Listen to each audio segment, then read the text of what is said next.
Bueno, este es nuestro primer conversatorio y dar la bienvenida a nombre de CODEPU es un enorme desafío. Digo desafío porque asistimos a una profunda crisis política, sanitaria y económica. Una crisis cuya profundidad estremece el orden social vigente desde hace décadas. Crisis que pone en cuestión el orden económico, generador de desigualdades y de injusticias sociales abismantes. Las manifestaciones populares que recorrieron ciudades y pueblos de norte a sur del país pusieron en cuestión la Constitución. Esa Constitución gestada en tiempos de dictadura. Una Constitución que ninguna reforma logró que alcanzara un carácter verdaderamente democrático y que hoy se encuentra gravemente enferma o fenecida, como señalan algunos analistas. El estallido liberó energías sociales con claro sentido de recuperar la dignidad y realizar la justicia social anhelada.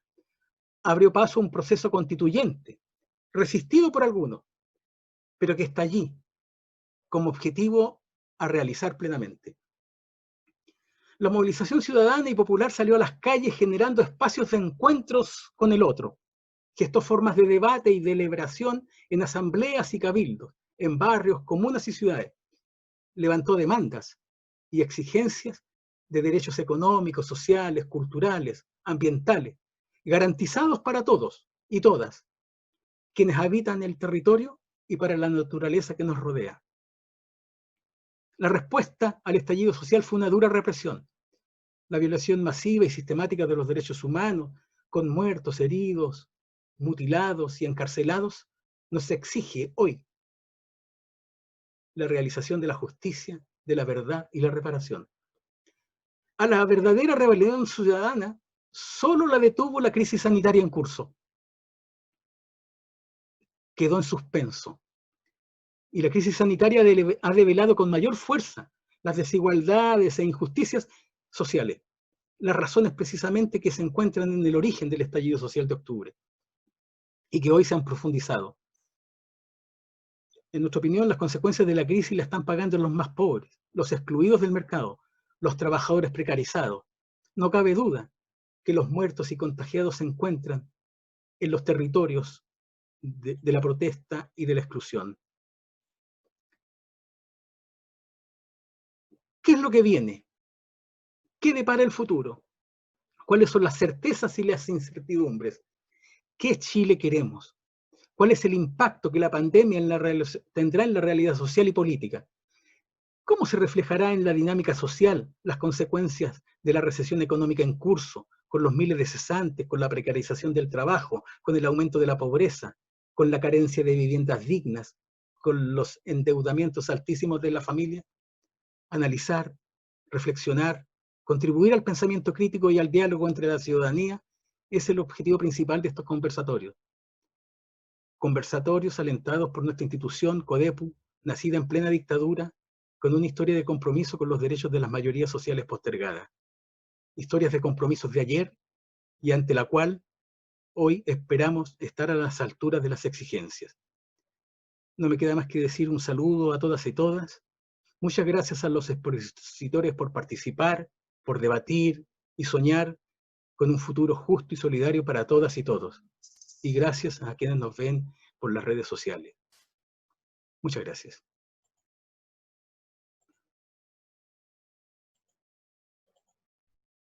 Muchas gracias, Raúl, por esa introducción y muy buenas tardes a todas y todos. Mi nombre es Paola Díaz Cabrera, soy psicóloga y miembro del equipo psicosocial de CODEPU y vamos a dar inicio entonces a este primer conversatorio sobre derechos humanos, protesta social y pandemia, futuros posibles desde el enfoque de la seguridad humana. Quisiera agregar a esta introducción de Raúl que este conversatorio nace como un espacio de resistencia en donde vemos la necesidad de abrir la discusión y la reflexión para contribuir al debate y acción en torno a la lucha por el reconocimiento de incertidumbres y por la distribución de seguridades.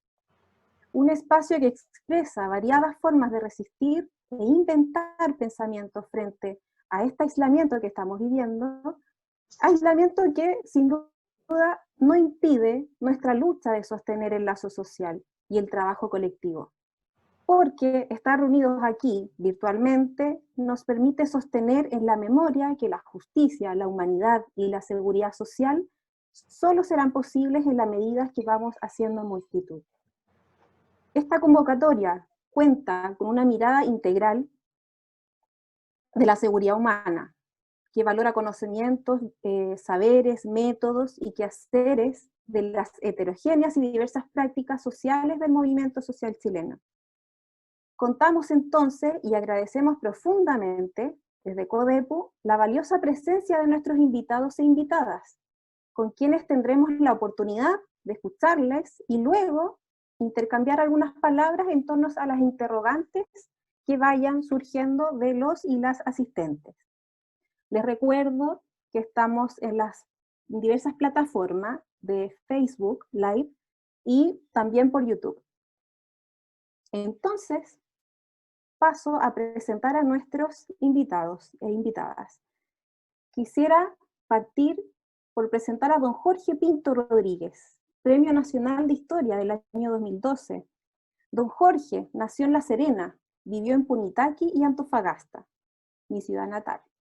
Estudió pedagogía en historia, geografía y educación cívica y se doctoró en filosofía de historia en la Universidad de Southampton, Inglaterra. Actualmente es académico de la Universidad Católica de Temuco y, bueno, autor de diversas producciones académicas y, por mencionar algunos, como La población del norte chico en el siglo XVIII, el año 1979, y también 2 estudios de la población chilena en el siglo XVIII, distribución, crecimiento regional y tamaño de la familia. Esto por mencionar algunos.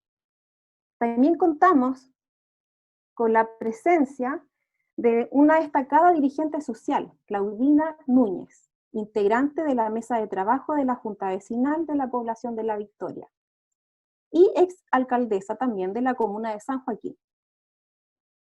Por otro lado, también contamos con Sara Arenas Marín, psicóloga, magíster en psicología social, doctora en intervención psicosocial de la Universidad de Barcelona y miembro de la consultora Cambio Social de Copiapó. Y para terminar, contamos también con la presencia de Víctor Hugo Venegas, asistente social, antropólogo y magíster en sociología, jefe de la carrera de antropología de la Universidad de los Lagos de Osorno. Entonces, pongan atención porque a continuación voy a plantear las reglas de este conversatorio, ¿sí? Se titula El orden económico-social, impacto del estallido social y la pandemia, certezas y certidumbres pasadas y futuras. Estimados, entonces haremos 4 rondas de preguntas que están pensadas, como se mencionó anteriormente, para comprender los problemas sociales, económicos y políticos, ¿sí? Yendo de lo simple a lo complejo y de lo particular a lo general. Luego abordaremos el contexto donde esos problemas suceden, por eso es la diversidad de nuestros presentadores, de Copiapó, La Victoria, Osorno, Chile. Y finalmente cerraremos con una propuesta de cambio frente a esos problemas en esos contextos, ¿sí? Así que cada uno de ustedes, cada una de ustedes, tendrá 3 minutos para desarrollar su respuesta, ¿sí? Cuando le resten 30 segundos, yo seré la encargada de recordarles que tienen que ir cerrando. ¿Ok? Cada ronda entonces se iniciará con la intervención de un invitado distinto, de modo de hacer más dinámico este conversatorio.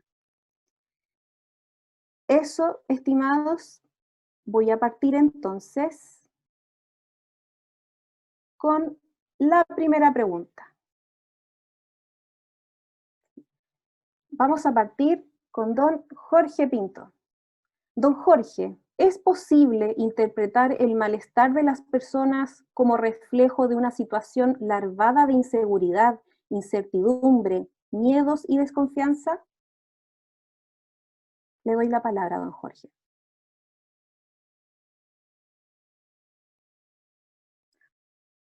puede activar su micrófono. Cancelar silencio. ¿Me están escuchando ahora, sí, no? Bueno, es evidente que un estallido social como el que se inició el año pasado es producto de un proceso de más larga duración, que está afectando no solo a Chile, sino que también al mundo entero. O por lo menos en todos los países en donde ha imperado el capitalismo neoliberal, que ha agudizado los conflictos sociales, ha empobrecido a la población, ha aumentado la injusticia y que obviamente está ya en su fase terminal. Ahora, en Chile nos ha golpeado muy duramente porque heredamos una situación muy delicada a propósito de la dictadura, ¿no? Y que la concertación no pudo o no quiso resolver. Por lo tanto, ese arco iris que nos ofrecieron se perdió, desapareció. Desaparecieron las utopías y quedamos condenados a la suerte que decidía el mercado. Por lo tanto, yo considero que efectivamente esta crisis que estamos viviendo hoy día, o el estallido social, si ustedes quieren, ¿no?, es producto de la ira que se ha ido acumulando en los últimos años y que esperamos revertir en el futuro. Eso es lo primero que quisiera transmitir, y si logro transmitir 2 mensajes más, me gustaría comentarlo. Lo primero es que en Temuco estamos particularmente preocupados por la situación de los presos políticos mapuche, y de manera muy particular por la situación del Machi Celestino Córdoba, que ya están en huelga de hambre. Este país es absolutamente insensible a la causa de algunas minorías que con justo derecho están reclamando justicia, reconocimiento. Por lo tanto, yo los invitaría a que se sumaran a las demandas que estamos formulando desde Temuco, desde Concepción, en defensa de estos presos políticos mapuches, ¿no?, que hoy día requieren más justicia. Y lo último que quiero comentarles es que en realidad estamos viviendo una situación bastante delicada. Yo no sé hasta qué punto la pandemia es una herramienta de autodefensa del sistema, porque el miedo que han introducido en la población es tan riesgoso como la epidemia misma. El miedo está siendo manipulado, está siendo utilizado, nos tienen enclaustrados. Y yo creo que el tratamiento que ha hecho de este tema el gobierno chileno es impresentable. Hay, por lo tanto, más motivos para más ira. Perfecto, eso es lo que quería transmitir en esta primera ronda de consulta. Muchas gracias, don Jorge. Le cedo la palabra ahora a Sara Arenas. Repito la pregunta brevemente. Sara, ¿es posible interpretar el malestar de las personas como reflejo de una situación de inseguridad, incertidumbre, miedos y desconfianza? Bueno, partir diciendo que sí, que es posible, ya que este es un modelo que viene de alguna forma haciéndose insostenible para muchas personas. Los datos son claros, desde 2015, incluso antes, nosotros como país cumplimos estándares muy altos respecto a salud mental, a situación de depresiones, suicidio infantil, infanto-juvenil, y después empezó a aparecer todo lo que es suicidio con adultos mayores. Entonces, son datos como muy alarmantes, y que dan cuenta de una sintomatología que estaba haciéndose presente en los cuerpos y cuerpas, ¿cierto?, de todos y todas nosotras, ¿ya?, pero que no tenía voz, que estaba siendo invisible. Entonces, claro, aparece esto que nosotros denominamos más bien protesta social, más que estallido social. ¿Por qué? Porque es súper importante hacer la distinción. Estallido social dice como que casi una ebullición inconsciente, sin articulación, que aparece y que puede desaparecer. Ojo, detrás de esto, porque este movimiento, esta dinámica que produce y que va a producir un cambio social, es una cosa que se viene gestando hace tiempo, que tiene periodo de latencia y visibilidad, 2011, ¿cierto?, 2016 con el movimiento No Más AFP, y estaba ahí dando vuelta, y lo que permitió es que la base social, el territorio se organizara, se articulara, y empezaron a aparecer pequeños grupos con temáticas específicas, el agua, género, el tema de las pensiones, a presentar propuestas. Entonces ya no son una explosión social vacía, de solamente emocionalidad detrás, sino que también con argumentos. Y es bien interesante porque da cuenta que el malestar estaba, y ese malestar se produce una disociación en nuestra imagen país, porque se ha construido una imagen país, ¿o no? Imagen país que se proyecta al mundo de un país exitoso, de un país, ¿cierto?, que lo único que quiere es bajar o guardar en la alfombra todo lo que no es vendible, por decirlo así. Claro, y cosifica a nosotros, los sujetos, nos transformamos en sujetos, no actores, sino que sujetos más bien sostenidos o objetos del mercado, donde aparecen deseos, necesidades, y esto nos ha ido un poco adormeciendo y caer en el letargo, como dijeron bien don Raúl. Bueno, y a mí me parece muy importante ver algunas cosas en relación al discurso que es importante también evidenciar. Cuando la gente dice que no se veía venir esta protesta social, tiene varios sentidos discursivos. Primero es culpar, justificar, el no me di cuenta, ¿cierto? Y el no me di cuenta viene de una decisión política, ¿ya? De una práctica social. Es ser individualista, es fragmentarte de la sociedad, rascarte con tus propias uñas y por lo tanto me escondo y no me doy cuenta de nada. Entonces viene a culpar. Pero también viene a negar, el no se veía venir. Viene a negar. ¿Qué viene a negar? Que no existía. Por eso no se veía venir. Y claro, y esta protesta es producto de unos grupos minoritarios que le llaman hoy día dictaduras minoritarias, ¿cierto? Dictaduras de pequeños grupos, le llaman hoy día, aparece ese discurso de la dictadura de grupos minoritarios, y no es así, pero lo hacen para, de alguna forma, deslegitimar la organización que estaba a la base, ¿cierto? Y por último, negar, definitivamente negar. No se viene a venir porque lo quieren negar, porque no existe, porque es el país que no quieren, ¿ya? Y por lo tanto argumentan cosas como que... Vamos cerrando, Sara. ¿Ya? Es producto de grupos extranjeros, ya es una cosa delirante, pero se da cuenta de eso, porque aquí el tema del discurso y el tema cómo nombramos la realidad es muy importante, ¿ya? Porque efectivamente el discurso nos genera un posicionamiento y nos construye versiones de lo que somos. Muchas gracias, Sara. Ahora doy la palabra a Víctor Venegas. Hola. Hola. Bueno, yo creo que la pregunta es absolutamente, digamos, cierta, digamos. Todo lo que tú nombraste, fundamentalmente me quedo con el concepto, digamos, de desconfianza, por ejemplo, dentro de todos los conceptos que nombraste. Yo creo que la desconfianza en la sociedad chilena se ha ido acrecentando, pero tiene una larga data, digamos, en esta última, digamos, en estos últimos 50 años.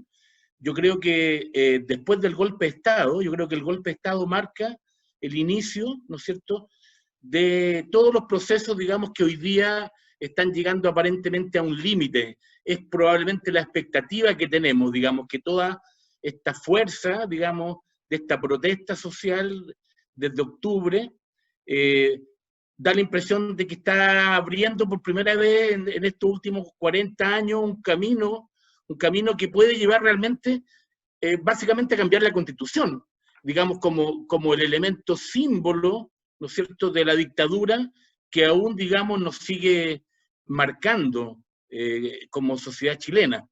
Entonces yo creo que tenemos la expectativa, está la fuerza, está la energía, hay una trayectoria desde octubre que nos va llevando, digamos, como a un camino de certidumbre, aparentemente, ¿no? De que es posible el cambio, que podemos cambiar, que podemos construir, ¿no? Decía, esto se inicia después del golpe. Las familias chilenas, el individuo, los sujetos que componen la familia chilena, fue después del golpe, derechamente, que empezaron a sufrir procesos de encapsulamiento. Las familias empezaron a encerrarse sobre sí mismas, ¿no es cierto? Creo que la obra maestra, digamos, de la dictadura militar, digamos, fue esa forma, digamos, de desvertebrar lo social y lo político, ¿no? De generar, digamos, como una división, ¿no es cierto?, donde se crea una discursividad respecto a lo político y lo social que todavía nos sigue penando, ¿no? Todavía uno escucha, digamos, en mucha población, en mucha gente, en muchos hombres, muchas mujeres, referirse, digamos, como a la política o a lo social, donde todavía sigue primando, digamos, eso que nos inculcó a sangre y fuego la dictadura militar, ¿no?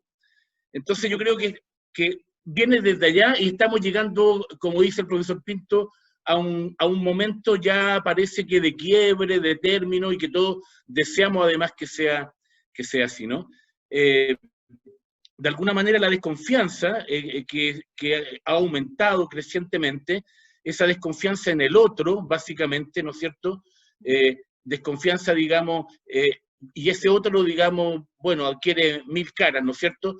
Acá, por ejemplo, en Osorno, región de los lagos, la región de los lagos se declara, por ejemplo, en su estrategia de desarrollo regional como una región pluricultural. De esa manera se autodefine, ¿no? Bueno, el concepto de pluricultural, según yo lo entiendo, ¿no es cierto?, admite el reconocimiento cultural y económico hasta en algunos aspectos, pero en ningún caso político de los grupos, ¿no es cierto?, en este caso, por ejemplo, indígenas u otros grupos culturales, ¿no es cierto?, presentes. Por lo tanto, digamos... 30 segundos, Víctor. Ya. Por lo tanto, digamos, la desconfianza está porque en realidad los grupos en Chile no tienen la posibilidad realmente de ejercer la función política y ahora, digamos, de ejercer el cambio. Yo creo que ahora visualizamos como una gran posibilidad. Muchas gracias, Víctor. Doy entonces la palabra a Claudina Núñez, que corrijo, fue alcaldesa de la comuna de Pedro Aguirre Cerda. Claudina, te doy la palabra. Debe activar el micrófono.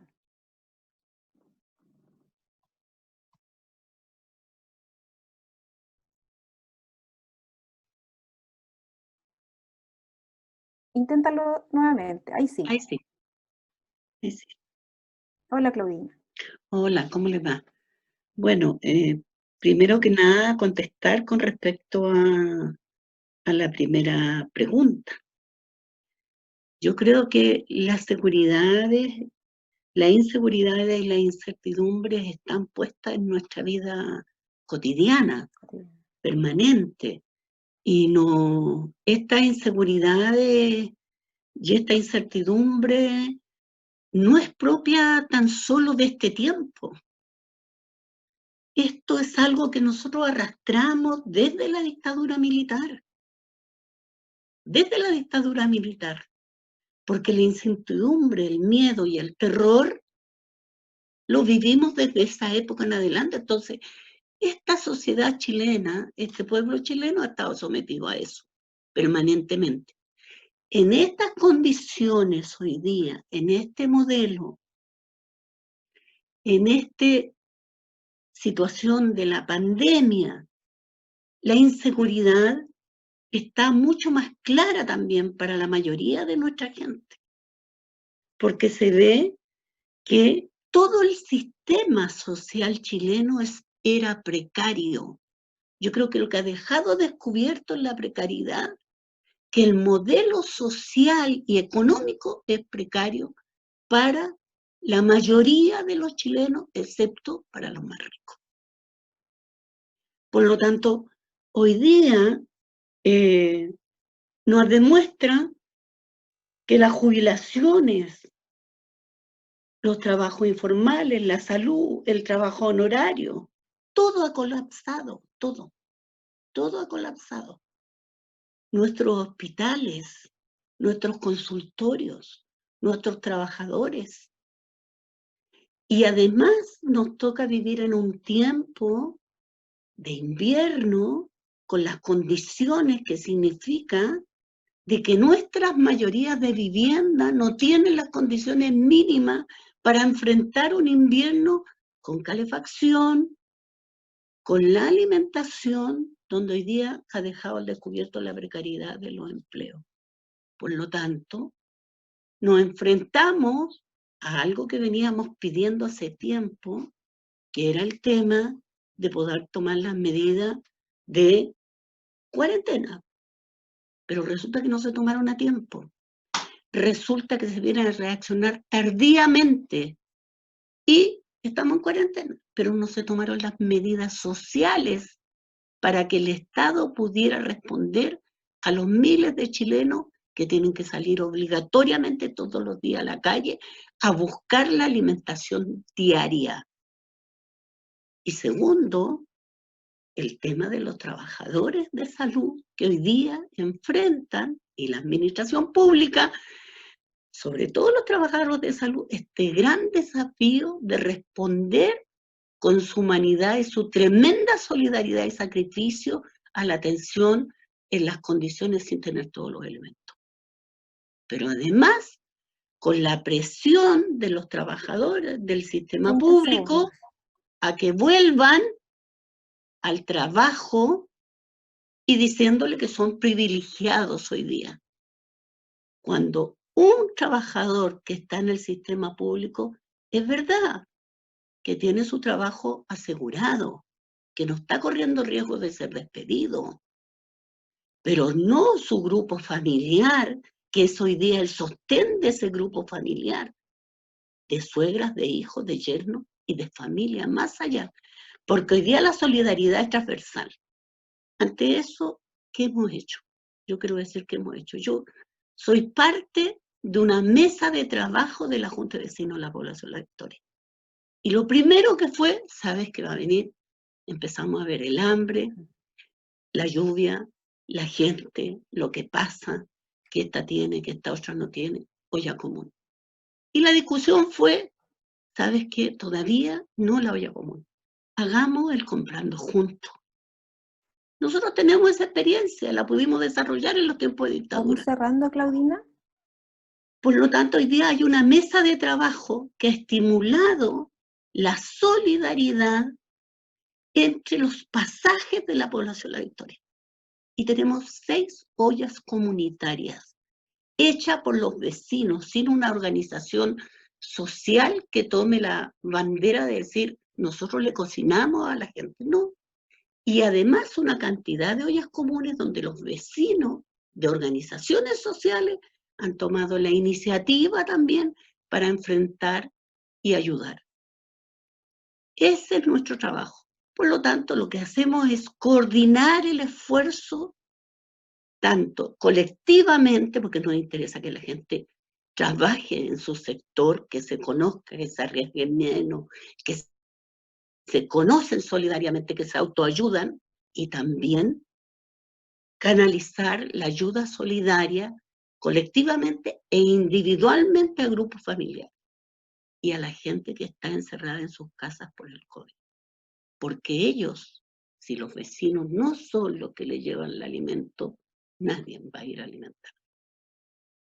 Así es, Claudina. Muchas gracias.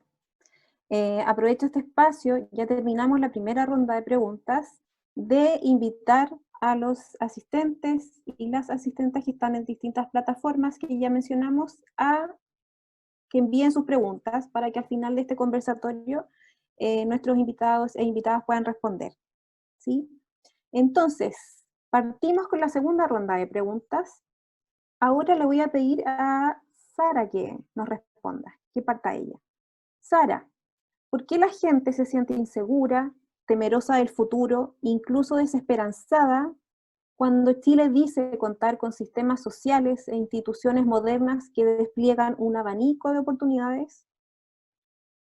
Bueno, en primer lugar, como recién también enunciamos respecto a esta imagen de país, claro, Chile dice eso, y eso es para algunos, no para todos y todas, ¿ya? Y nos encontramos con esta disociación, lo que enunciamos y lo que hacemos, como esta cosa de la práctica y la imagen. Incluso a veces decimos que otros países nos miran nuestro modelo para copiarlo, un poco narcisista esa versión de nuestra, ya que sabemos que no es cierto, porque si uno mira un poquito más allá se da cuenta que el modelo que tenemos, que no es un modelo de seguridad social, por lo tanto la gente está insegura, ¿ya? Es como un modelo, una excepción en el mundo, lo vemos en el Código de Agua, nosotros hicimos un estudio sobre el tema del agua en Copiapó, y cómo se ve que tenemos una carta magna que habla de que el agua es un derecho público, entre comillas, pero es un uso privado absolutamente, y a nosotros nos tienen la cuenca seca. seca, y que cuando se hacen políticas para que la gente cuide el agua, van centradas netamente al cuidado de la llave, del uso diario, que es el 5% del agua que se consume en la cuenca. Entonces, genera ruido. Entonces, por supuesto, si tenemos un sistema ya que surge de una Carta Magna, que no es inocua, es importante entender que los principios que se basan en nuestra Constitución es la propiedad privada, es la libre competencia, es el individualismo, y eso va en contra de los principios que debería regir, que por supuesto es la dignidad, y por eso sale a la calle la gente a pedir dignidad. Todas las constituciones de Latinoamérica están basadas en la dignidad, y la dignidad es un principio básico que nos permite a nosotros como seres humanos tener una visión integral. Somos seres, obviamente, biológicos, pero también somos seres psíquicos, espirituales, y la dignidad, los estados están llamados a que logren generar dignidad en las personas. Y no se ve, y claro, en nuestra Constitución está muy lejos de la solidaridad, del bien común, y es bien interesante porque se nos instalan discursos como que nuestro modelo de AFP, que es una capitalización individual, y en ningún caso seguridad social, es algo que es único, perdón, no que es único, sino que todo el mundo lo tiene, y que es imposible tener un modelo, ¿cierto?, de reparto. Siendo que es lo contrario, el 90% de los países del mundo tiene un modelo de reparto, ¿por qué nosotros no? Bueno, y así empiezan a surgir preguntas que nos da cuenta, ¿cierto?, de que yo digo que responde a esta inseguridad. Mira, y aquí a lo mejor los que son abogados lo pueden abordar, de este discurso más bien legalista, que construye una realidad objetiva, que no tiene fisura, que es una verdad jurídica, pero que está súper distante de la verdad de la gente. Esa verdad que está en la práctica, en el día a día, el que la gente sabe que, claro, que hay unos que tienen más y uno tiene menos, o el éxito está por allá y yo me esfuerzo y hago todas mis condiciones para lograr el mérito y el reconocimiento y nadie me reconoce nada y no logro avanzar en la escala social. Bueno, algo pasa. Y por eso hay esta inseguridad. Necesitamos un Estado que entregue seguridad social. Es fundamental, ¿ya? Nosotros vimos, por ejemplo, en la encuesta que hicimos como consultora en Copiapó, que el 80% de la gente salió a la calle a protestar, y no solamente la marcha, sino que los actos públicos, culturales, los juntamos aquí en Plaza Morales, que yo vivo en un sector más bien campesino, podríamos decir, de lo poco que queda de Copiapó, hacer cosas, y estaba como el ánimo, el entusiasmo, la felicidad de sentirse como un sujeto activo, protagonista de tu historia, y no como un sujeto pasivo. Y claro, y aparece hoy día la pandemia que de alguna forma viene de nuevo a objetivarnos, viene de nuevo a hacernos una cosa, porque viene todo el tema de salud que quedamos así como que nadie sabe hacer nada, e incluso hablan de los sujetos que somos más bien imprudentes, inconscientes, porque salen a la calle, y ahí hay un tema, porque nuevamente está la visión de un sujeto que no tiene la capacidad de pensar, y la gente sí puede pensar, sí se puede organizar, pero tiene que primero creerlo. Eso. Muchas gracias, Sara. Se da la palabra entonces a Víctor.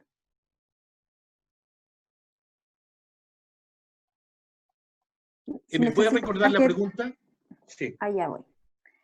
¿Por qué la gente se siente insegura, temerosa del futuro, incluso desesperanzada, cuando Chile dice contar con estos sistemas sociales e instituciones modernas? Bueno, la respuesta simple, digamos, es que eso es una tremenda mentira, ¿no? No tenemos un sistema realmente de seguridad social. No tenemos de qué sentirnos seguros, es decir, hay un grupo pequeño de la población, como todos sabemos, que sí se pueden sentir muy seguros y que tienen dinero para, digamos, asegurarse muchas vidas, ¿no? Que no van a alcanzar tampoco a vivir. Pero el grueso de la población no tiene seguridad social. El grueso de la población, como todos sabemos, vive el día a día, por lo tanto el futuro es algo incierto, porque planificar en esas condiciones, se supone que ¿para qué el hombre planifica en general? Planificamos para no padecer el futuro, ¿no?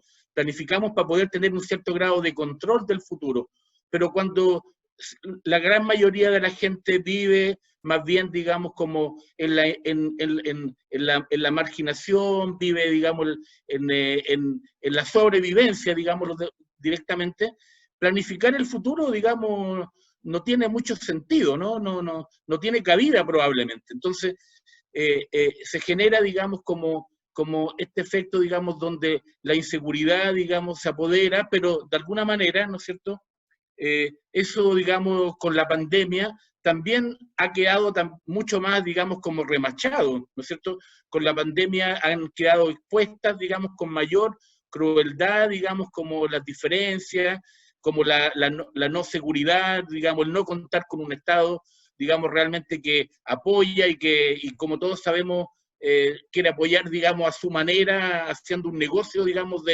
y haciendo caridad, digamos, de los problemas. Entonces, de alguna manera, digamos, ocurre, digamos, este fenómeno.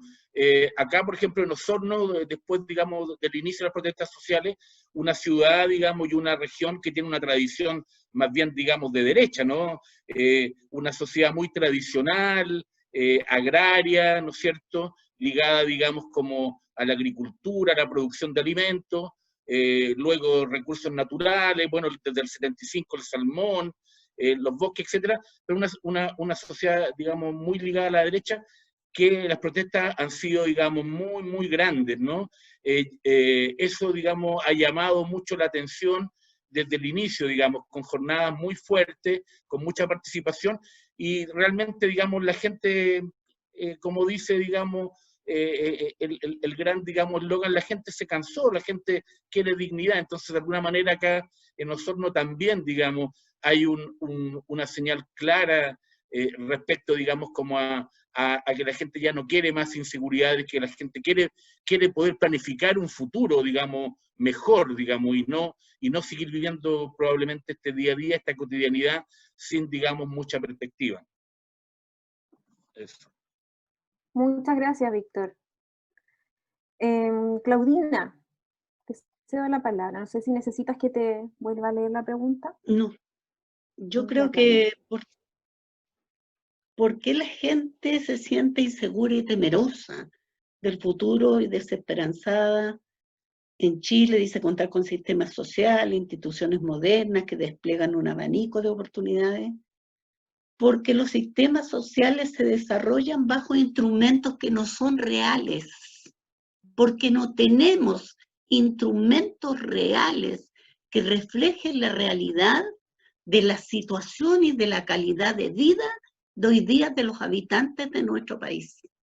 O si no, preguntémonos hoy día y miremos lo que está pasando en cada municipalidad, donde miles de chilenos están haciendo fila desde las 6 de la mañana para poder acceder al supuesto bono que les va a llevar de parte del gobierno. Miles de chilenos, y hemos visto a través de la televisión, donde dice que ella tiene una encuesta de lo que tenía el año pasado, no de la realidad que tiene hoy día, que hoy día está cesante, que eso fue hace 2 años, 1 año. Lo está diciendo públicamente la televisión. Entonces aquí deja al descubierto que no tenemos un sistema público del Estado que responda a estas condiciones. Si no, veamos la lluvia, de lo que sucedió con la lluvia. Estos hospitales de emergencia. ¿Qué pasó con los hospitales de emergencia? Que teníamos todo resuelto. Ahí está la verdad. Frío, inundados. Independiente, hoy día, las condiciones que tenemos, que queda mucho más claro que hoy día todo está privatizado. Todo está privatizado. Por lo tanto, el registro social de hogares no representa la realidad de los trabajadores y trabajadoras de hoy día. Las mujeres están viviendo en condiciones de soledad absoluta en sus hogares, de maltratos, de abusos, de sus patrones, de sus parejas o de familiares. De la soledad de los abuelos, del hambre de los abuelos, del abandono, del maltrato a los niños. Y hoy día, la preocupación que nosotros tenemos aquí en nuestro sector es que la mayoría de nuestros niños están en 12 o 13 salas cunas que tenemos en la comuna, más de 1000 y tantos niños. y resulta que están obligándolos a volver ahora en el invierno. Idea de nuestro alcalde. Entonces, ojo, somos una comuna que hoy día, dentro de las comunas de las más altos fallecimientos por el COVID, a nuestros vecinos. Y sin embargo están pretendiendo volver a nuestros niños a las clases, cuando hoy día todavía no hay seguridad con respecto a que la curva vaya descendiendo. Porque además los datos que están entregando, todo el mundo habla que no es real. La comunidad no les cree sobre los datos, porque nos mintieron, porque hoy día nos dijeron que eran 6.000 y no, y se dicen que son más de 10.000 los muertos. Entonces, ¿qué confianza vamos a tener en un sistema, en un Estado, en un gobierno, en un modelo económico neoliberal, que lo único que ha hecho en sus medidas es proteger a los grandes empresarios y quitarle a los trabajadores algo que era privilegio de los trabajadores, su sueldo, su salario? O si no, veamos lo que está pasando con la AFP. Plata de los trabajadores. No se la quieren pasar a los propios dueños. Les dicen que no son dueños. Entonces por supuesto que hay una inseguridad, hay temor, pero también hay mucha solidaridad. Y yo vuelvo a insistir, solidaridad. Solidaridad es la palabra. No es el otro modelo, ese modelo que hace él, don Francisco, que está pensando en hacer una Teletón para solidarizar, donde las empresas están desesperadas por participar. ¿Cómo van a bajar los impuestos? Tienen que rebajar impuestos, y para rebajar impuestos, para pagarle menos a Chile, los impuestos en Chile, tienen que hacer una Teletón hoy día de solidaridad. Entonces, eso es la vulgar caridad que se ha usado históricamente en nuestro país, desde la ficha, desde sacarse, desde darte la moneda, desde darte la ropa vieja, de lo que te sobra, pero no el derecho a la dignidad a tener. En ese marco, para nosotros, la solidaridad tiene un tremendo valor. Es entre pares. Porque lo que hace la mano derecha no tiene por qué saberlo la mano izquierda. Porque nos vamos a predicar lo que estamos haciendo a quien le dimos la caja de mercadería y a quien no se lo dimos. O si no, veamos lo que es el gobierno. ¿Es solidaridad o es caridad? Hoy día está pidiendo una segunda caja. Y está preocupada para que nuestras mujeres no queden embarazadas y nos va a poner condones. O sea, a ese nivel de ignorancia, de humillarnos, de pensar que somos gente que no tenemos capacidad propia para dirigir ni para organizarnos. Yo lo único que creo que aquí lo que nos queda a nosotros y lo que siempre la historia nos ha enseñado y lo que nos enseñaron nuestros padres en este sector, en esta población, cuando se tomaron los terrenos, unidad, solidaridad y hermandad de clase. O sea, aquí nadie vive, nadie es un empresario. Algunos pueden a lo mejor dentro de los habitantes hoy día creerse que son microempresarios. No, son trabajadores por cuenta propia, que trabajan y que ganan su sustento dignamente. Pero todos damos nuestro trabajo y nuestro derecho es tener un sueldo digno. Y yo creo que esa lucha que dimos hace años atrás, en plena dictadura, el derecho al trabajo, al pan, a la dignidad. Vamos cerrando, Claudina. Es la misma lucha que hoy día estamos volviendo a dar contra el modelo que nos dejó la dictadura. Si esto no se ha terminado. Son 50 años. 50 años. Y todavía vamos a seguir peleando y serán nuestros hijos, junto a nuestros hijos y a nuestros nietos, que seguiremos luchando por tener un país democrático, con una constitución que nos represente, donde participemos los chilenos. Eso. Y así será, Claudina. Muchas gracias. Cedo la palabra entonces a don Jorge. Parece que ya estoy con el micrófono abierto, ¿no? Sí, lo escuchamos. Mire, yo comparto casi todos los juicios que se han formulado respecto de la inseguridad. Es indudable que a partir del golpe de Estado perdimos la seguridad que teníamos en el periodo anterior, cuando había un Estado que de alguna manera nos protegía. Es cierto que ese Estado no logró resolver todos los problemas de la población chilena, que todavía había inequidad, todavía había injusticia, pobreza, pero en realidad el Estado se había convertido en un Estado preocupado del bienestar de la población, y eso nos brindaba seguridad.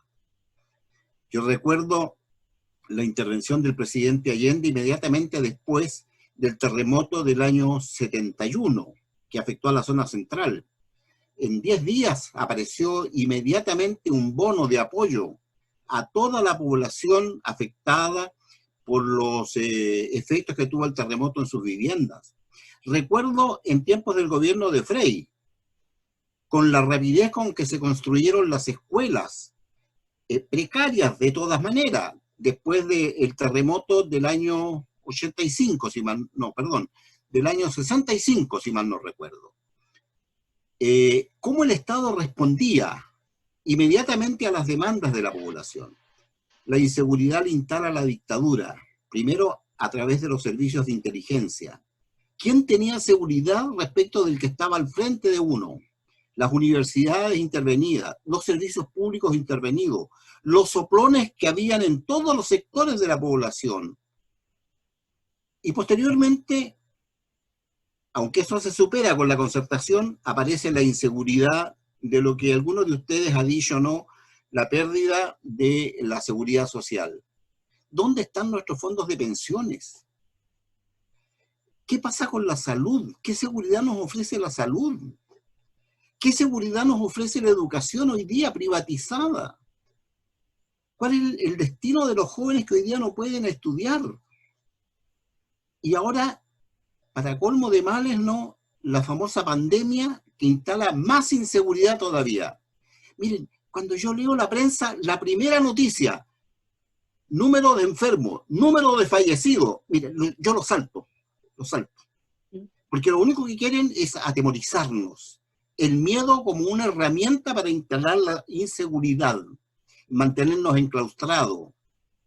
Ahora, todos tenemos alguna responsabilidad en esto, porque nosotros elegimos a los que elegimos, y cada país tiene el gobierno que se merece. No hemos sido capaces de recuperar esa clase política que logró cierto respeto de la ciudadanía, que logró ciertas confianzas en la población.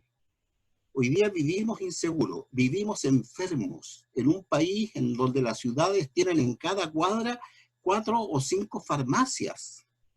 ¿Cómo es posible eso? Convertida la salud en un negocio. ¿Qué seguridad nos brinda eso? Pero quiero transmitir un mensaje esperanzador, ¿eh? Porque en el diagnóstico coincidimos todos. Pero yo me quiero tomar de las palabras de Claudina, ¿no? A quien tengo el gusto de conocer, la admiro por su gestión en la municipalidad, y la verdad es que la solidaridad hoy día es una herramienta fundamental.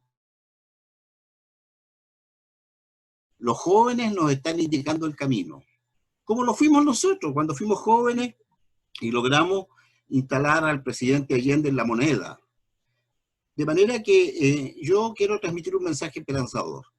En la historia no hay tiempos fáciles ni difíciles, hay tiempos diferentes. Hay tiempos diferentes, pero las nuevas generaciones tienen las capacidades para resolver esos conflictos. Así es que yo le brindo mi apoyo a esos jóvenes que hoy día nos están marcando un derrotero y que nos están de alguna manera incitando a soñar de nuevo, a crear nuevas utopías, la del cambio. Nueva constitución, un nuevo Estado. Eso. Muchas gracias, don Jorge. Estamos un poco apretaditos con el tiempo. Les voy a pedir, la discusión y su respuesta están muy interesantes, pero les voy a pedir podamos ser un poquito más breves, todos y todas, por favor. Y también recordar a los y las asistentes que están en las plataformas de Facebook Live y YouTube, que envíen sus preguntas, ¿ok? Para que las leamos al final y también nuestros invitados e invitadas lo puedan leer. Vamos a ir a la siguiente pregunta. ¿Cómo creen ustedes que afecta a la confianza pública este divorcio entre lo que la gente vive, siente o piensa, que es lo que hemos estado como conversando un poco, y esta percepción exitosa de la élite empresarial y política de los atributos propios del modelo neoliberal? Partimos con Claudina. Bueno, yo Por creo favor, que, breve, Claudina. bueno, yo creo que cómo afecta la confianza y el divorcio. Yo creo que hay un tema que nos han vendido una imagen. Nosotros tenemos que hacernos cargo que estamos en una sociedad y en un modelo donde hoy día, en esta sociedad, estamos monopolizados por un sistema de comunicación y de los medios de comunicación a través de la televisión que sirven a intereses propios económicos del modelo. Por lo tanto, nos han vendido esta imagen en la televisión del futbolista exitoso, de la animadora exitosa, de la gran empresaria que partió de a poquito, que hoy día es una gran empresaria, pero además, donde también ha dejado el descubierto y se han tenido que sacar el maquillaje de estos personajes de televisión cuando dicen que no tenían idea que había gente que no tenía 2 baños en su casa, o que no sabían que las condiciones de los sueldos de la gente, porque además nos han vendido una imagen de que somos clase media, y hablan del discurso de la clase media cuando somos todos clases trabajadoras que vivimos de un sueldo, de un sustento, porque lo que hacemos es vender nuestro trabajo y nos pagan por eso. Entonces, hoy día, esencialmente, en nuestra sociedad hay un divorcio de desconfianza, porque la gente no les cree, porque ese mundo que le muestran no es la realidad que él vive, si es lo que está viviendo en lo cotidiano. Pero también hay alternativas positivas, que hay que decirlo. O sea, hoy día están las redes sociales, están los muros, los jóvenes hacen murales, escriben papelógrafos, hacen videoclips, salen a la calle a solicitar la solidaridad de la gente con su carrito, desafiando la pandemia y desafiando muchas veces el toque de queda y pidiéndole a la gente que ponga en el carrito el fideo, el poroto, lo que puede colaborar para la olla común de sus vecinos. Y también solicitándole a los vecinos a que ellos puedan ayudar a picar las verduras para llevarlas al otro día para que el almuerzo esté en un horario determinado. Entonces, ¿qué es lo que te quiero decir? Que hoy día la gente se está moviendo desde intercambiar su ropa, desde hacer la olla común, desde atender al abuelo que está en la casa solo en llevarle el pan, desde hacer el pan amasado, de miles de iniciativas. También está pensando la gente en cómo vamos a enfrentar y echar abajo este modelo neoliberal, porque la gente ya se lo dejó, no les cree. Pero además la inmoralidad de venir a decirnos que cómo se les ocurren de aprobar hoy día situaciones de ayuda solidaria, mezquinas, miserables, que no son ni capaces de dar el sueldo mínimo. Entonces, en ese marco, yo creo que hay esa desconfianza. Pero también yo estoy contenta, lo quiero decir, dentro de toda esta pena y esta tristeza de la pérdida de mis vecinos, que ha sido muy doloroso. También decir que estoy contenta y feliz de ver que hay un nuevo Chile que está naciendo nuevamente, con mucho cariño, con mucha solidaridad, pero además con propuestas. Porque aquí mismo ya nos están mirando la comuna de una manera y también están mirando el país de otra manera. Entonces hoy día hablan de una constitución diversa, plural, que incorpore a nuestro mundo cultural, a nuestras raíces indígenas, que incorpore a la diversidad sexual, que incorpore a las mujeres en plenitud de sus derechos, que incorpore a los niños en sus derechos. Entonces estamos hablando de la defensa de la vida y de la defensa de los derechos humanos irrestrictos para nuestros habitantes en nuestro país. Muchas gracias, Claudina. Don Jorge Pinto, le cedo la palabra. Bueno, muchas gracias. Miren, yo quiero fundir la tercera con la cuarta pregunta para dejarle más tiempo después a quienes quieran participar haciendo preguntas. Perfecto. ¿Cómo afecta la confianza pública el divorcio, ¿no?, que existe entre la gente que vive y la población, o la élite empresarial, ese divorcio que se produce? Y lo último, ¿cómo debería abordar la nueva constitución esta problemática? Bueno, es indudablemente que el divorcio que existe entre el mundo empresarial y la población genera una desconfianza generalizada, producto de todas estas maniobras que hacen las farmacias, que hacen las empresas distribuidoras, en fin, esta especie de confabulación para perjudicar a la población y que el Estado no puede remediar. De manera que hoy día se produce un conflicto muy grave entre la confianza que nosotros podríamos tener en quienes de alguna manera manejan la economía y quienes manejan también el gobierno. Porque, perdón por lo que voy a decir, porque yo tengo la impresión de que por lo menos desde hace unos 3 años atrás no tenemos gobernantes, tenemos mandones. Mandones que están al servicio de quienes tienen el poder. El poder lo siguen teniendo los grupos económicos. Y los grupos económicos se valen de mandones en todo el mundo. Y estos mandones se van replicando por todo el país. Necesitamos cambiar a los mandones por políticos de verdad, por gobernantes de verdad. Entonces, en ese sentido, yo recuerdo a figuras notables de la política chilena, ¿no?, y particularmente al presidente Mujica del Uruguay, que son figuras emblemáticas en estos tiempos. ¿Cómo debería abordar esto la nueva Constitución? Recuperando el estado de bienestar social, exigiéndole al Estado, que lo sostenemos todos nosotros, que nos brinde protección, seguridad, que corrija los errores de una Constitución que no nos representa ni nos interpreta, producto de una dictadura. Por lo tanto, yo diría que la nueva Constitución debería cautelar los recursos naturales, debería favorecer la igualdad, terminar con las injusticias, evitar los privilegios exagerados de la oligarquía y sobre todo también brindarnos protección a todos los chilenos. Yo quiero insistir,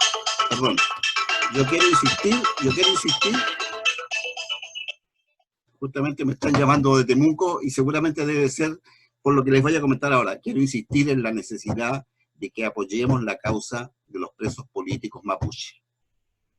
Lo más probable es que me estén llamando de Temuco en estos momentos por eso, porque hoy día firmamos una declaración, un grupo de profesionales, académicos de Concepción, Valdivia, etcétera, de otras partes. Bueno, quiero agradecerle a quien no está en pantalla, a mi amigo Víctor Cortés, que me puso en contacto con Renato para estar presente en este conversatorio que para mí ha sido muy interesante.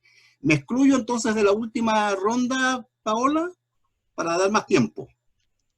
Muchas gracias. Bueno, Jorge, nos vemos más ratito, sí, para responder a las preguntas de los y las asistentes. ¿Ya? Bueno, le cedo la palabra entonces a Sara. Te invito igual a hacer un poco, anudar estas dos preguntas, ¿te parece? ¿Prefieres que te las leas? Primero, ¿cómo afecta la confianza pública este divorcio entre lo que la gente vive, siente o piensa y la percepción exitosa de la clase dominante empresarial y política? Y bueno, cómo debiera abordar la nueva constitución ya, esta problemática. Ya, perfecto. Bueno, lo primero es que efectivamente hay una distancia física, una distancia emocional, ¿ya? Con aquellos espacios que dan cuenta de este país exitoso, incluso de la clase política, ¿ya? Mira, que yo tengo una cita de una de nuestras entrevistadas en algunos de los estudios que hicimos respecto al cambio constitucional y decía, yo me cuestiono mucho que digan que ahora no hay pobres.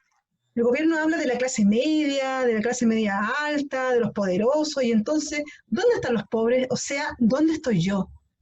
Mira esa pregunta que tiene que ver con el sentido de identidad, que tiene que ver con el sentido de ubicación en un mundo donde soy reconocido como legítimo otro. Es decir, no estoy. Entonces, tú ves la distancia que hay, o más bien podríamos decir en términos psicológicos, la disociación, es decir, la fragmentación entre la experiencia y los indicadores. Hablan de indicadores y mi experiencia es otra cosa, entre la imagen país y mi imagen, ¿ya? Entre el rol público que uno espera y el rol público que se ve. Entonces, ahí hay una distancia y eso va generando diversas emociones. Y nosotros explicábamos recién, claro, al principio había como un letargo, ya que tenía su espacio fluctuante, pero se podría aplicar desde la pena, así como, mire, estoy acá que no logro nada, de todo lo que me dicen que puedo lograr, no lo logro. Y después nos vamos un poco a gatillarnos con la ira, ¿cierto? Y la ira no es una emoción negativa para nada, es una emoción súper productiva porque nos ayuda a construir, a armar, a proyectarnos. Y bien decían por ahí, y hoy día estamos con la pandemia, con el miedo que posiblemente quiera, de alguna forma, nuevamente paralizarnos. Y son emociones que nosotros tenemos ya como seres humanos y son propias de nuestra construcción integral. Pero yo de repente reflexiono respecto a qué podemos hacer y cómo podemos resolver esto. A mí me preocupa mucho en el discurso de la política neoliberal el desprestigiar permanentemente al Estado, el anularlo, el eliminarlo si es posible, que no existe Estado, ¿ya? ¿Por qué digo esto? Porque habitualmente se desprestigia al Estado y que tiene que ser, y todo tiene que ser subsidiado por el Estado al sector privado, y que privado es como todo lo máximo, lo bueno, lo bien hecho, mientras que el Estado es lento y tiene servidores públicos, lo dicen así, ¿cierto?, que no están cumpliendo su rol y por tanto son flojos, y hay un montón de estereotipos y prejuicios respecto a algo fundamental para que el país esté bien, que es un Estado fuerte, ¿cierto?, y con un buen servicio y servidores públicos. Y el rol de los políticos. También ahí hay un ruido que genera, porque la historia ha dado cuenta que hay políticos que están en servicio del sector privado y no del sector público, entonces la gente igual le genera indignación esto. Y eso sí afecta a la fe pública, por supuesto. La fe pública no es algo estático, está en movimiento. Y por lo tanto hoy día podemos ver una afectación a la fe pública porque la gente ve eso y lo ve en los hechos. Pero es más complejo aún, y yo creo que aquí tenemos que analizar un poco los discursos, es cuando tú ves a una política exministra como la señora Cubillo, que hoy día dice que si quitamos el 10% de las pensiones es para que los políticos metan la mano ahí y se queden con la plata de los trabajadores. ¡Ay! Entonces, pero si es política, ¿qué está diciendo? ¿Por qué dice eso? Porque le conviene desprestigiar al mundo político, le conviene mantener esa distancia para que la gente no crea en nada. Entonces, es muy complejo y tenemos que ir como analizando esos discursos porque te ayuda a no creer y te ayuda a inmovilizarte y te ayuda a paralizarte. Y nosotros estamos en otra lógica. Estamos en una lógica de reconocer el poder de las bases, porque el poder no es de arriba hacia abajo, también es de abajo hacia arriba. El poder no es jerárquico, sino también es jerárquico, se mueve en todas direcciones. Entonces, si estamos siendo sujetos o agentes sociales más activos, es importante que la nueva Constitución incorpore eso, incorpore la participación, y que no sea una participación reducida a la individualidad. ¿Y qué significa eso, reducida a la individualidad? Que solamente vayamos a votar una vez a las 500 en una urna cerrada y todo cerrado y en silencio. No, que sea una participación viva, que se construya en el diálogo, en el diálogo con otro y en el saber, por supuesto, que no solo sea de expertos, sino que el saber de la calle, de la gente, de las comunidades, que es muy interesante. Entonces, y bueno, nosotros yo quiero igual con decir algo para ir cerrando un poco de un estudio que hicimos bien interesante respecto a la gente que quiere cambiar la Constitución y la gente que no la quiere cambiar. ¿Cuáles son los discursos que aparecen? Bueno, nuestra línea es bien discursiva, ¿eh? Pero es bien interesante porque aparece una ideología del empate, porque se empiezan a apoderar de los discursos de la gente que quiere transformar la Constitución los otros grupos para empatarlo. Por ejemplo, la gente que quiere cambiar la Constitución, incluida yo, hablamos de la legitimidad, que esta Constitución es ilegítima. Se construyó en 4 paredes, en una dictadura, por lo tanto es ilegítima, ¿ya? Y por lo tanto hay que cambiarla. Bueno, y empieza a aparecer un discurso de que es ilegítimo cambiar la Constitución porque la posibilidad de cambio se dio en un momento de fricción social donde fueron obligados a aceptar la nueva Constitución o el proceso. Entonces empiezan a poner el mismo discurso de la legitimidad, pero desde el otro lado. Hablamos del momento, que hoy es el momento, 30 años esperando, hoy es el momento. Y aparece el discurso, pero hoy no es el momento, porque está la pandemia, está la crisis económica, está la inestabilidad de la gobernabilidad, y por lo tanto puede haber un golpe de Estado, porque hasta se han dicho, ¿o no? Porque cuando hay ingobernabilidad puede haber un golpe de Estado, entonces la amenaza. Y ocupan el mismo concepto del momento, y así van usando los mismos discursos para anularnos. Y tiene que ver con la ideología del empate. Y son los mismos discursos, entonces tenemos que estar súper atentos a eso para ir deconstruyendo. Yo creo que es muy importante. Muchas gracias, Sara. Víctor, te cedo la palabra. También si puedes intentar anular las 2 últimas preguntas. Bueno, yo creo que, bueno, toda sociedad, ¿no es cierto?, instala en el discurso público, a través de la televisión, de la publicidad, etcétera, los patrones de éxito, ¿no es cierto?, qué es lo que son las metas, los objetivos deseables, etcétera, y también te dice cuáles son las formas en que se supone que todos debemos alcanzar esas metas.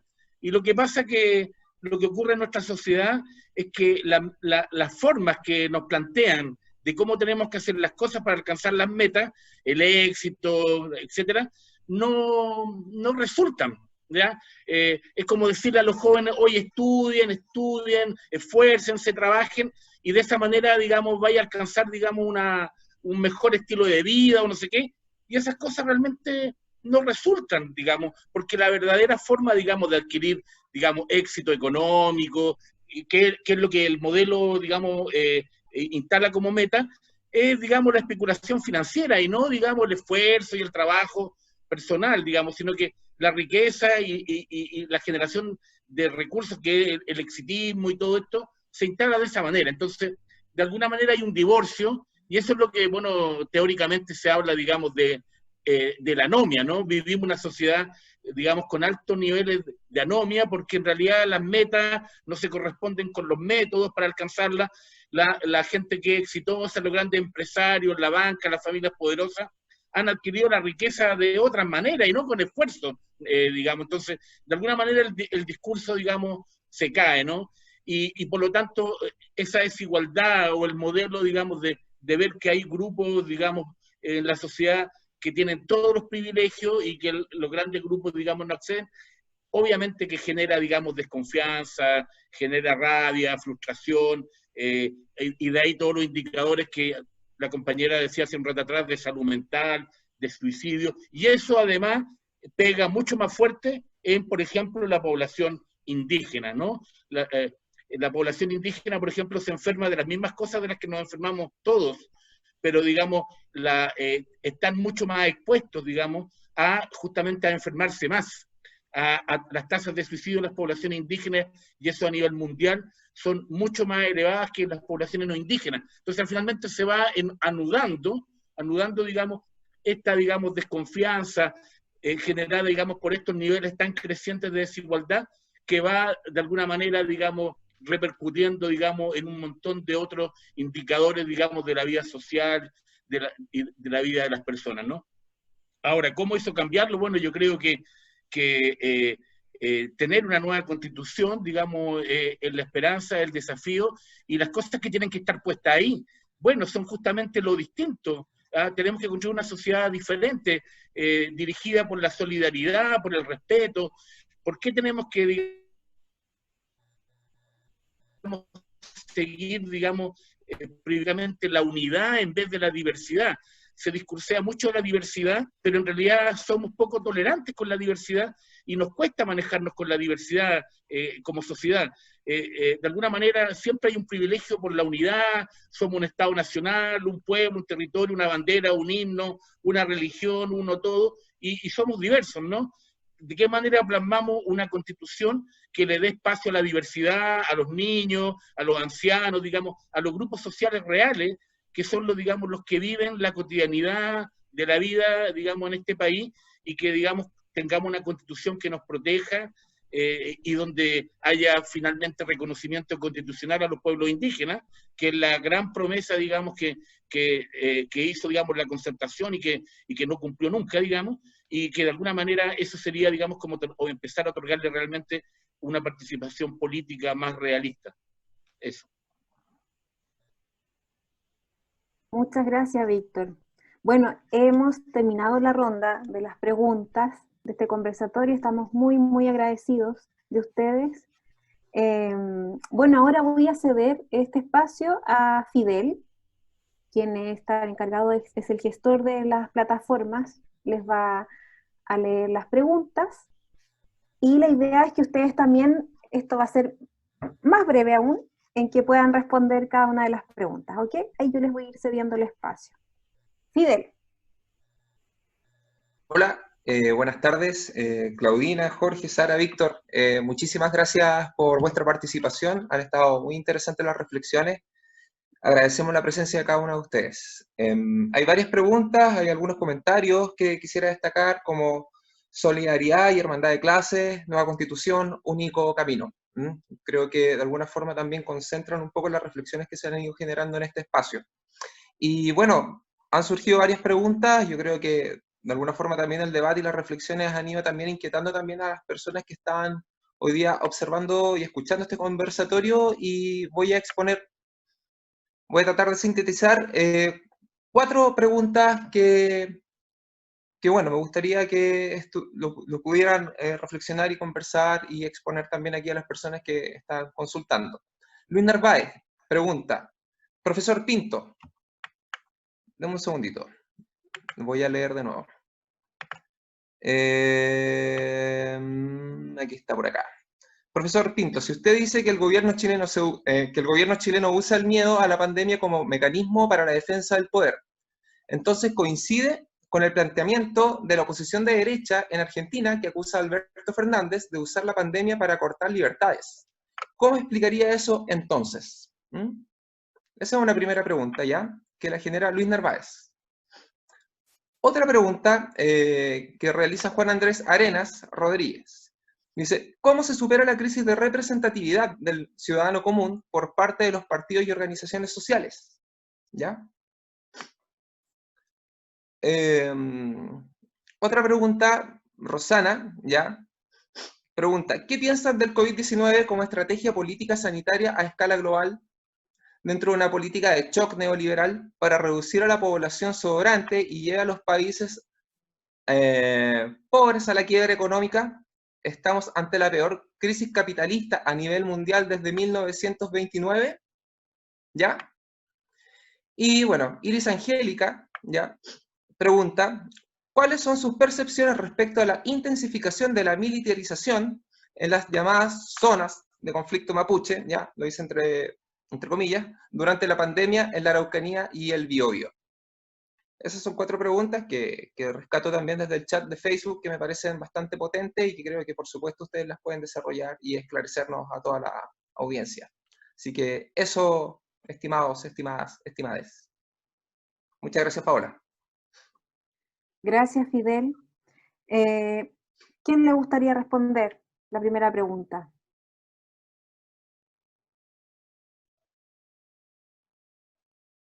Don Jorge. Bueno, ya que nadie habla. Adelante, don Jorge.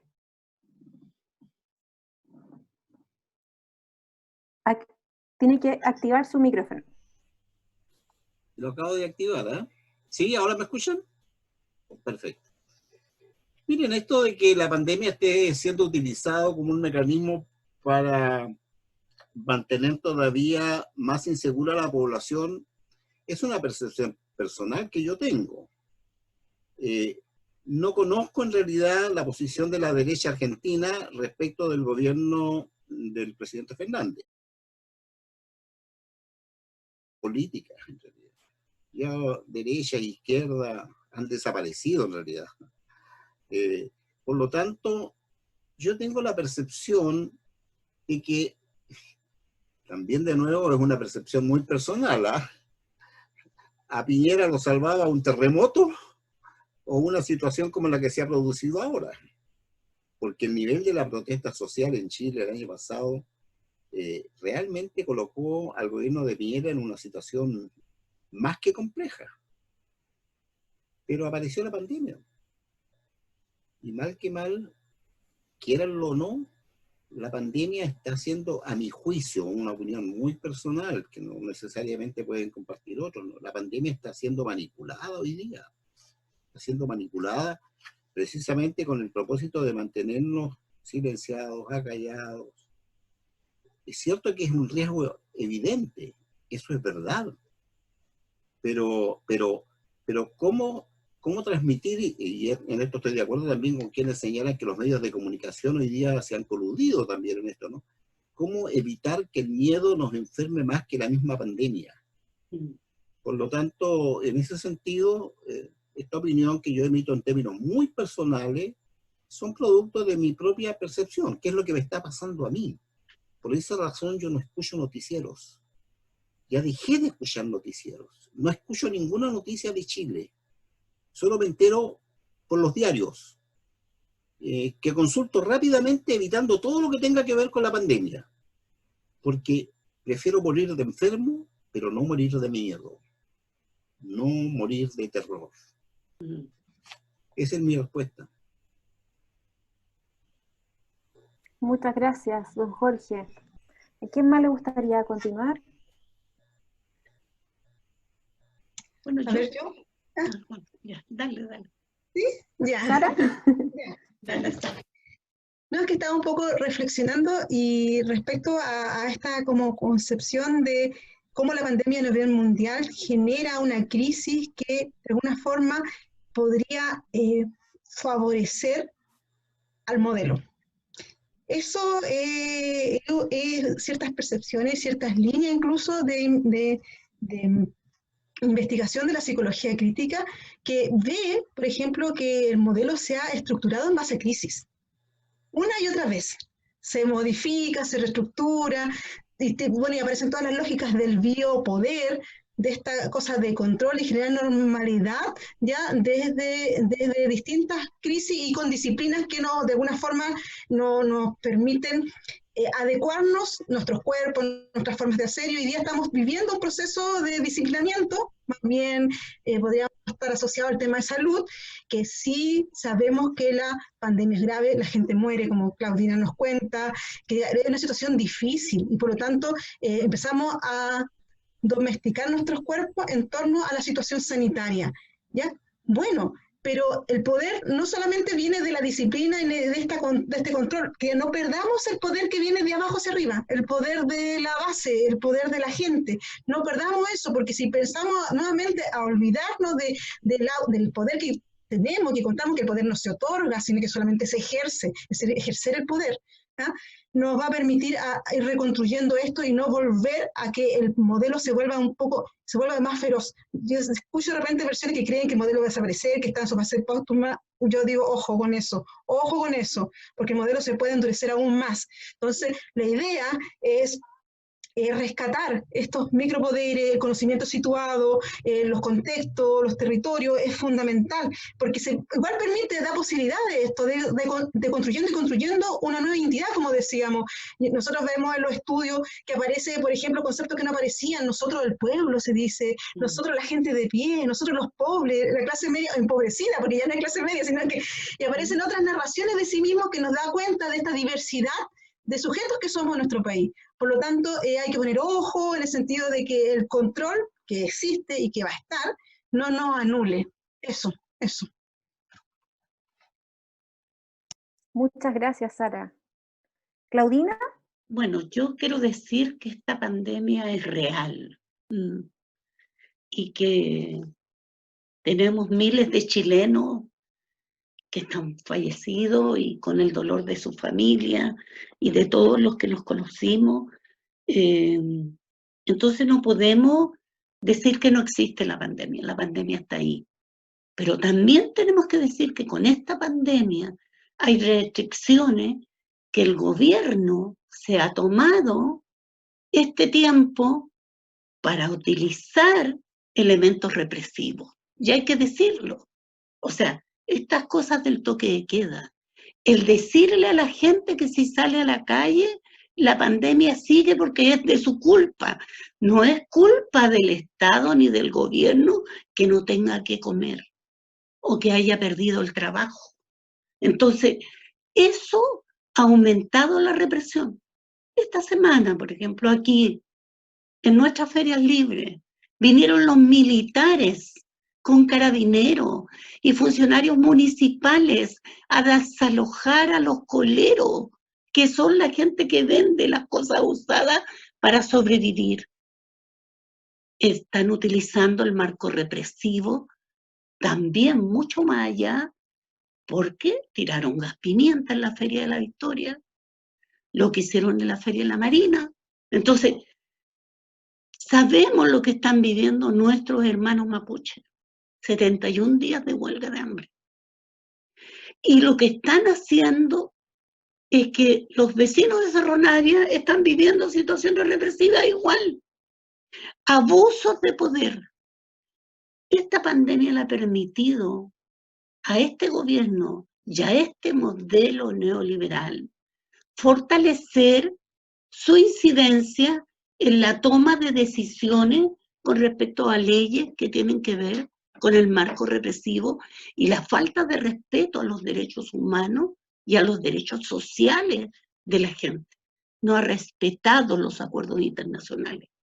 Entonces, el desafío para nosotros es que esto no nos paralice. Mire, existe el WhatsApp, existen todos los sistemas, el Facebook, existen miles de sistemas donde podemos conectarnos, avisarnos, hacer las redes formales con nuestros vecinos, que el temor, que el bozal no lo cierre la boca, como decimos nosotros, y preparémonos, porque este derecho al plebiscito constituyente vamos a tener que ganarlo en estas condiciones y nos van a encerrar cada día más para evitar que la gente vaya a votar.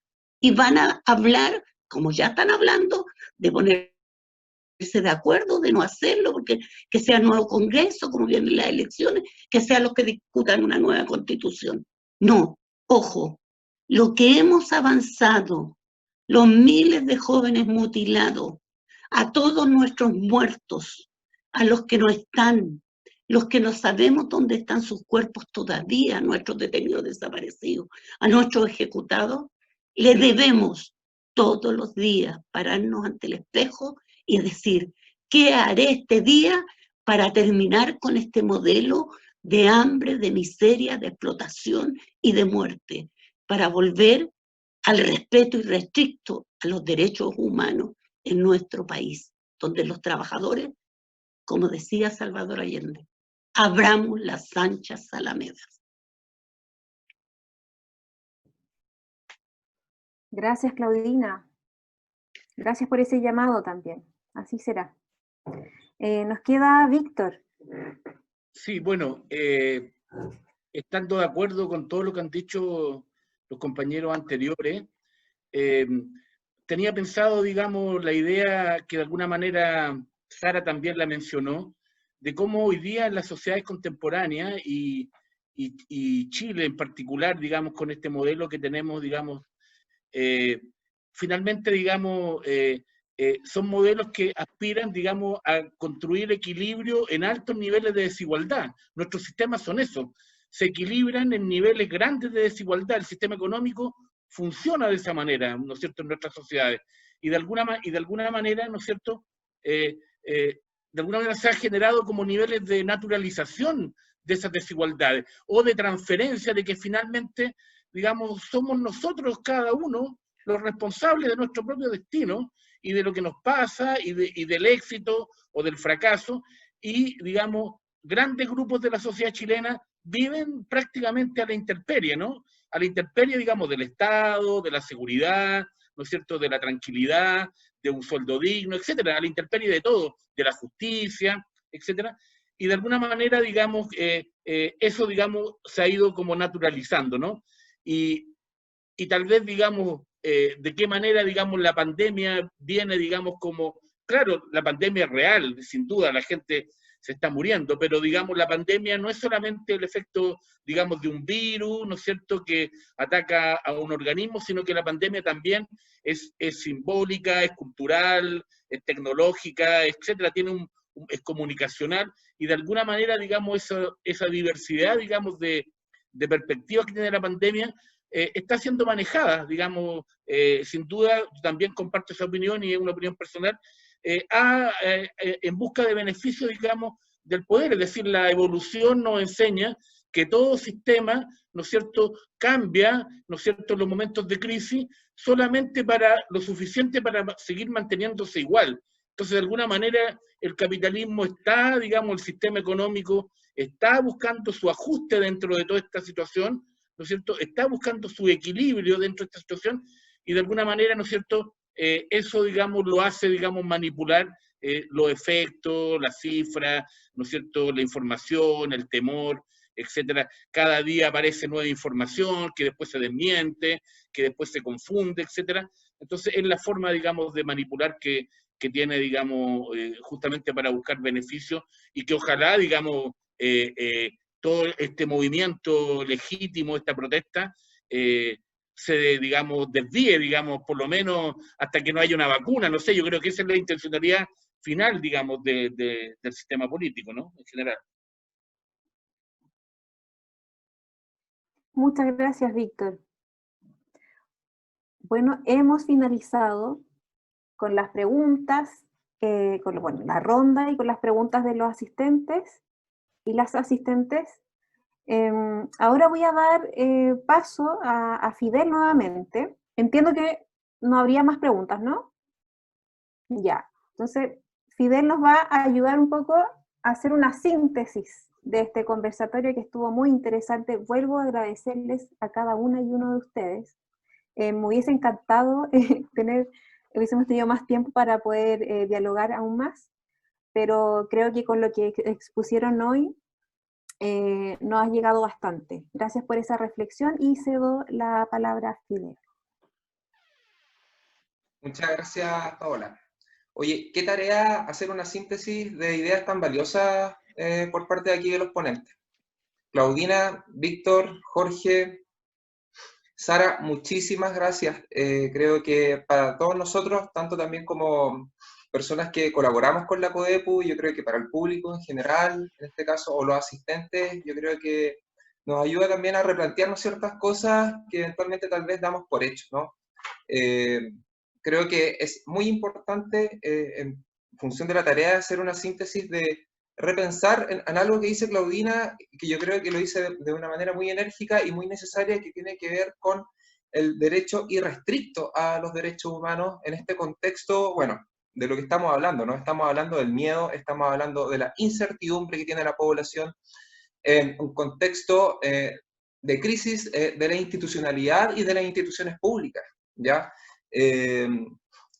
Fue muy interesante cuando habla, bueno, sale acá el comentario en relación a la pregunta, ¿cuál es el lugar del otro? De este otro que de alguna forma no se instala o no se identifica con las categorías oficiales de esta atomización o esta construcción de clases sociales como de la clase media, de la cual tanto habla el gobierno de turno, del empresario o del pequeño empresario emergente, sino que, claro, aparece finalmente esto es un trabajador, ¿no? Y de alguna forma yo creo que eso también nos hace recordar, es un ejercicio no solamente un ejercicio de la memoria pretérita, sino un ejercicio también de la memoria del presente. Y yo creo que nos instala de nuevo en un criterio de realidad en función del marco histórico y material en el cual nosotros estamos situados.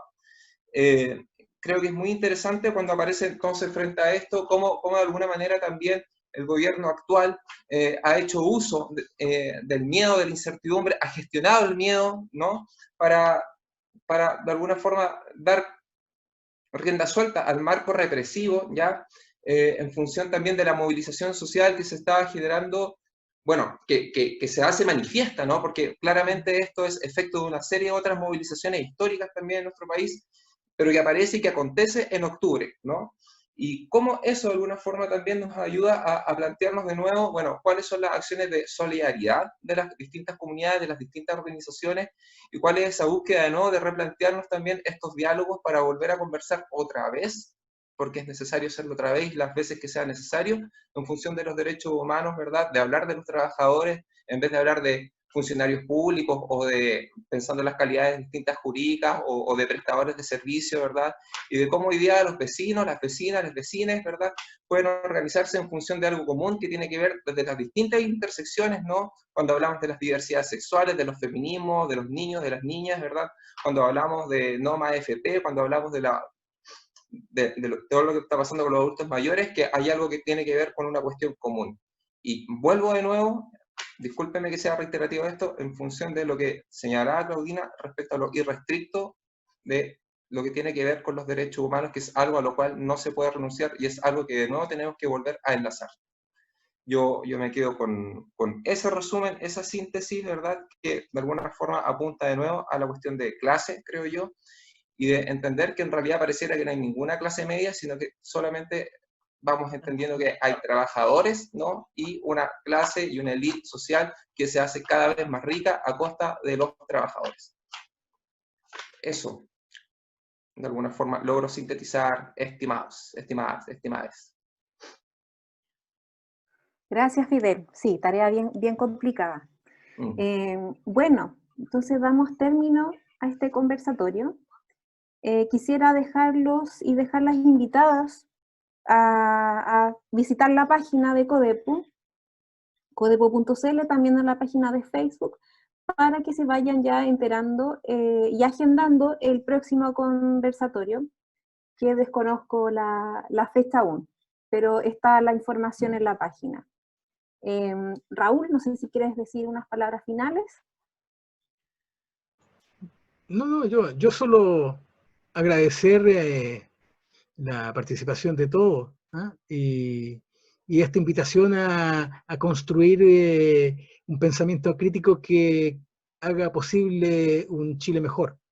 Y como Codepu queremos establecer como la prioridad por la promoción y la defensa de los derechos humanos, como lo estamos haciendo y planteando la necesidad de la libertad de los presos de la protesta social.